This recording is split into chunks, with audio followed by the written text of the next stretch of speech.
السلام عليكم. لو بغيتي تتعلم برمجة الأردوينو بلا ما تشري الأردوينو بقى معايا.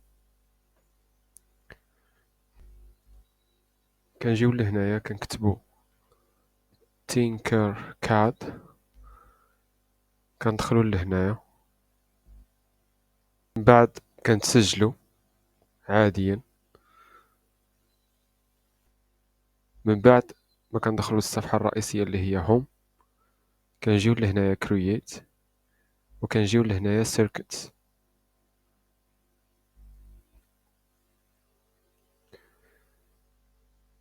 كنجيو فهاد البلاصة هادي غادي نجبرو أردوينو أونو، هذا غنجي غنحطوه.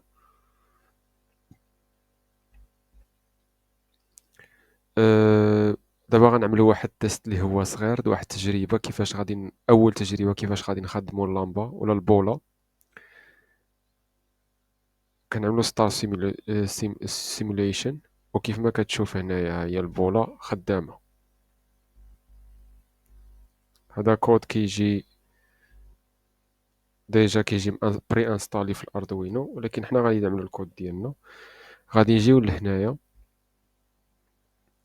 غادي نعملو كود وغادي نجبرو الكود. هو هذا الكود اللي كيخدم هاد اللمبة ديال ال هادي. حنا غادي نجيو مثلا عوض ما نستنى مثلا واحد السكوند، غادي نعملو يستنى مثلا غير 0.5 ديال السكوند، ونجيو نعملو ستار سيموليشن. كيف ما كتشوف ها هي البولة بلات كتضوي بسرعة كبيرة. نقدر مثلا نزيد نطيح حتى السرعة، نحط مثلا 0.2 0.2. هانتوما كيف ما كتشوف هنايا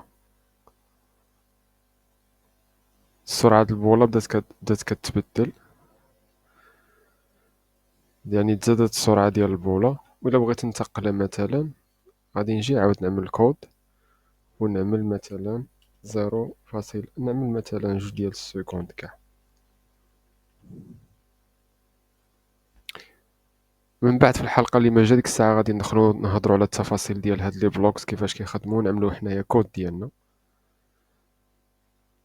ولكن دابا ها هي التجربة، شوف كيفاش